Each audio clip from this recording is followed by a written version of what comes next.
بتانا چاہتا ہوں کہ آپ بڑے فصیح اللسان بلیغ البیان بزرگ تھے حضرت مخدوم علاء الحق بندوی. ان کا عالم یہ تھا کہ ایک وقت میں اعلیٰ حضرت خالد بریلوی نے ایک شخص کے مسئلے کا حل پیش کیا. ساری دنیا میں ڈنکا بج رہا ہے. اللہ تعالیٰ ان کے رتبوں کو بلند فرمائے. فاضل بریلوی کے علم ریاضی کا ایک ماہر اپنا مسئلہ نہیں حل کر سکا. وہ آ گیا بریلی، اور بریلی میں آنے کے بعد اس نے اور جانتے ہو کون تھا؟ وہ بھی اپنے ہی تھے. سید سلمان کیا نام تھا؟ سید سلیمان وہی تھے. وہ بھی نسبت اشرفیہ دیے ہوئے تھے. مسئلے کا حل لینے کے لیے تشریف لے گئے وہاں بریلی کے لیے. عصر و مغرب کے درمیان آپ عصر کی نماز پڑھنے جا رہے تھے. وہیں ملاقات ہو گئی. آپ راستے میں، گھر بہت دور نہیں تھا مسجد سے، اور جیسے ہی پوچھا کیا ہے کہ یہ مسئلہ ہے. مسجد میں قدم رکھنے سے پہلے ہی حضرت نے اس مسئلے کا حل پیش فرما دیا. آپ کی الجھن دور ہو گئی علم ریاضی کی اس مسئلے کی. ایک مسئلہ پوری دنیا میں ڈنکا بج رہا ہے اعلیٰ حضرت کا. ذرا سوچو کہ حضرت شیخ علاء الحق بندوی وہ بزرگ تھے کہ یہاں سوال کرنے کی ضرورت نہیں ہوتی تھی. 700 علماء اپنے مسائل لے کر حضرت کی محفل میں بیٹھتے تھے، اور حضرت سب کے مسائل کا حل اپنے خطاب میں فرماتے. تقریر بیان ایسے بلیغ البیان ان کے دربار میں ہم سمائے. لیکن جانتے ہو غلطیاں سب سے ہوتی ہیں. نبی کو چھوڑ کر غلطی سب سے ہوتی ہے. سنو گے غلطیاں؟ سنو گے؟ ایک ہی غلطی زندگی میں ہوئی تھی. کیا غلطی ہوئی تھی جانتے ہو؟ حضرت تقوی میں باکمال تھے، علم میں باکمال تھے. کوئی مرشد نہیں تھا. اب کوئی مرشد نہیں تھا، کوئی پیر نہیں تھا. حضرت کی بات سے مطلب کر کے یہ بات کہہ کے اپنی بات کو سمیٹ لوں گا. کوئی پیر نہیں تھا.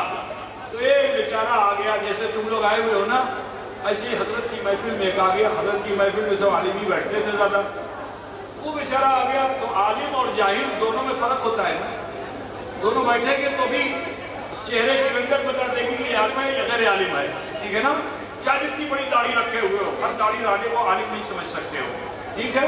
اس داڑھی والے کے بغل میں کوئی عالم آ کے بیٹھ جائے تب آپ شناخت کرو گے کہ عالم ہے کون، اور ان پتہ چل جائے گا. کیونکہ عالم کی پیشانی پر نور علم ہوتا ہے. آپ سمجھ رہے ہو نا؟ وہ چمکتا ہے، ہر کوئی اسے دیکھتا ہے. ٹھیک؟ تو حضرت کو دیکھا سب کو چمک رہے تھے.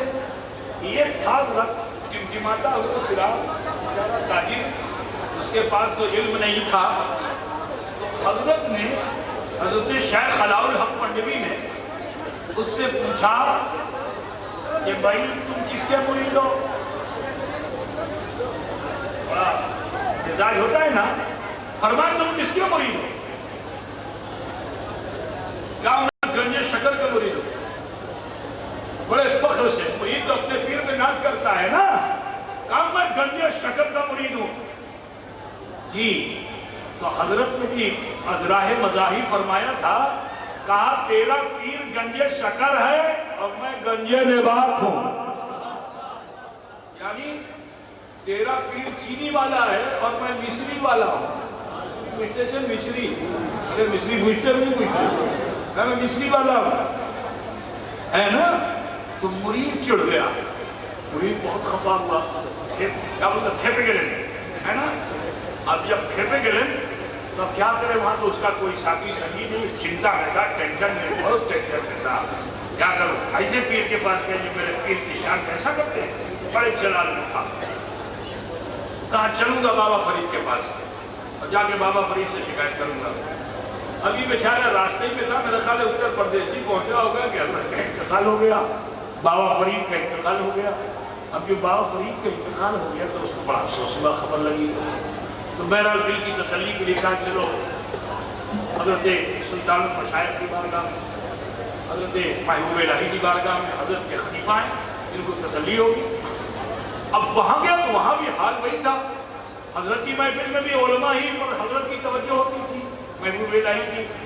دیکھا کہ ایک آگے بیٹھ گیا. سب تو شمس النہار اور یہ ٹمٹماتا ہوا چراغ نظر پڑ گئی اس کے.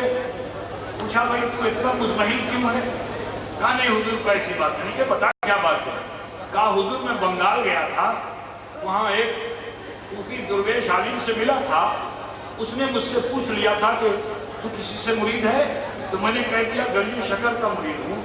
تو انہوں نے اپنی بڑائی میں بیان کیا دیا کہ میں گنج نواز ہوں, تیرا پیر گنج شکر اور میں گنج نواز.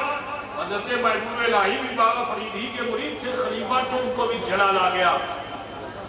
بڑے کم سخن تھے, لیکن محبوب الہی کا جلال جب بادشاہ کی طرف نگاہ عطاب ڈال دیں تو بادشاہ اپنے وجود کو, اپنی ہستی کو مٹا ڈالے, ہے نا. اور ولی کی طرف نگاہ غضب ڈال دے تو عالم کیا ہے کہ حضرت محبوب الہی نے نگاہ غضب ڈالی کہاں؟ شیخ علاء الحق پنجوی کی طرف, اور فرماتے ہیں کہ زبانِ او گنگ بھی شود, زبانِ او گنگ بھی شود. ان کی زبان جو ہے اس میں لکنت آ جائے, گونگے ہو جائیں. اترنا بجھتے سے نا جیسے ہی فرمایا ادھر آپ اترے ہو گئے. آپ جو بولتے ہیں تو حضرہ کے بولتے ہیں, ٹوٹا ٹوٹا لفظ بولتے ہیں.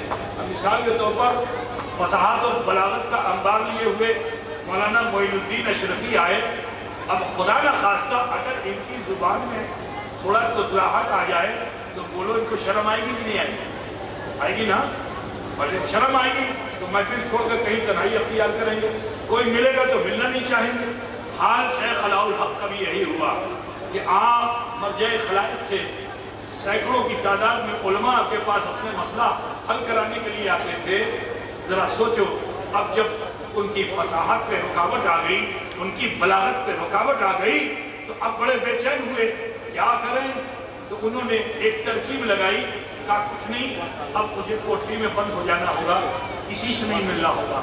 لوگ ضد کرتے ہیں, اب اخلاقی فریضہ تو یہ ہے کہ مہمان کوئی آئے تو اس سے ملنا ہے. تو آپ نے ایک اصول بنا دیا کہ میں اسی سے ملوں گا کہ جو کھولتے ہوئے پانی سے وضو کرے گا. کس سے ملوں گا؟ جو کھولتے ہوئے. اب کون کرے گا؟ تو لوگ جا کر کے مثلاً وضو کرتے تھے تالاب میں, اب جو تالاب میں کرتے اس کی ولایت سر ہو جاتی. کھولتے ہوئے پانی سے کوئی وضو کرتا نہیں تھا, ہر آدمی اسی تالاب میں جا اور وضو کرے, اور جو وضو کرے تو اس کی ولایت سر ہو جائے. یہ حال تھا. یہ سب کے سب جن کی ولایت سر ہوئی, یہ سب کے سب دلی پہنچے اور پہنچ کر شکایت کی کہ بنگال میں ڈاکو ہے, حضور جو کچھ آپ نے دیا تھا وہ سب لوٹ لیا, اس نے سب لوٹ لیا. کہا کون ہے؟ علاء الحق. اچھا, آپ نے مجمع پہ نظر ڈالی, حضرت تقی سراج آئینہ ہند پر نظر جا کے ٹھہر گئی. فرماتے ہیں بھائی کیا تم بھی نہیں؟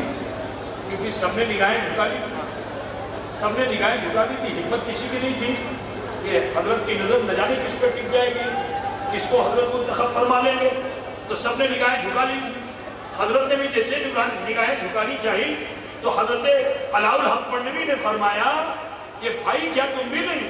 آپ کیفیت داری ہوئی کھڑے ہو گئے, وجد کرنے لگے اور فرمایا حضور اگر آپ آگ کے دریا سے گزرنے کا حکم دے دیں تو یہ فقیر آگ کے دریا سے گزر جائے گا. وہی ہوا, آگ کا دریا ہی تھا, آگ کا دریا ہی تھا. حضرت اخی سراج آئینہ ہند جب یہاں آئے تو خادموں نے فوراً کہا بھائی حضرت اسی سے ملیں گے جو کھولتے ہوئے پانی سے وضو کرے گا. حضرت بھی جلال میں آ گئے اور فرمایا کہ جا کے کہہ دو کہ ایک ایسا مسافر آیا ہے جو بہت لمبا سفر کر کے آیا ہے, وضو سے کام نہیں چلے گا, غسل کرنا پڑے گا. سارا پانی اٹھایا, اپنے اوپر ڈال دیا اور پھر یہاں سے رخصت ہو گئے, اپنے مقام پہ چلے گئے. یہ خبر جو علاء الحق پنجوی کو لگی تو یہی تو تلاش کی. آپ نے طے کیا تھا میں کہیں جاؤں گا نہیں, سچے کو ڈھونڈنے کہیں جاؤں گا نہیں, سچا خود میرے پاس آئے گا. اب جب یہ خبر لگی تو حجرے سے نکل پڑے. کہا وہ کہاں ہے؟ کہا وہ اپنی منزل پہ چلے گئے. اچھا, آپ بڑے حیبت والے بزرگ تھے, جانتے ہو ایسی حیبت تھی کہ آپ اونٹ گھوڑے کی سواری نہیں کرتے تھے, آپ شیر کی سواری کرتے تھے. شیر پر سوار ہو کر آپ بڑی تیزی کے ساتھ اس مقام پہ پہنچے جہاں حضرت اخی سراج آئے ہیں، مقیم تھے، صبح کا وقت تھا، حضرت مسواک کر رہے تھے، دیکھا کہ شیر پر سوار ہو کر کوئی آ رہا ہے، شیر دہاڑ بھی رہا ہے۔ حضرت نے مسواک چھوڑی اور کود کر دیوار پہ چڑھ گئے۔ لوگوں نے سمجھا کہ ہیبت علیہ کے اثر سے حضرت اخی سراج دیوار پہ چڑھ گئے، لیکن جب قریب آیا لا الحق تو آپ نے دیوار کو ایڑ لگا دی۔ اب جو دیوار کو ایڑ لگائی تو دیوار بھی بہت سرعت کے ساتھ، بڑی اسپیڈ کے ساتھ چلنے لگی۔ حضرت نے جو یہ منظر دیکھا تو شیر سے اترے، آگے قدموں کو پکڑ لیا، کہا حضور میں آپ کو کہاں کہاں ڈھونڈتا، حضور آج آپ مل گئے ہیں، میرا کام ہے کہ میں اسے چلاتا ہوں جس میں چلنے کی صلاحیت ہوتی ہے، لیکن آپ تو اسے بھی چلا دیتے ہیں جس میں چلنے کی صلاحیت نہیں ہوتی۔ نعرہ تکبیر، نعرہ رسالت، اس سے حضور اشرف الاولیاء، فیضان حضور تاج الاولیاء۔ سبحان اللہ، سبحان اللہ۔ یہاں جلدی سے کسی کو مریض نہیں کیا جاتا تو خلافت کہاں سے ملے گی؟ 12 سال انتظار کرنے کے بعد خلافت ہے نا، اس کو خلافت مل جاتی ہے نا، وہ ہر آفتوں کو دور کرنے والا ہو جاتا ہے۔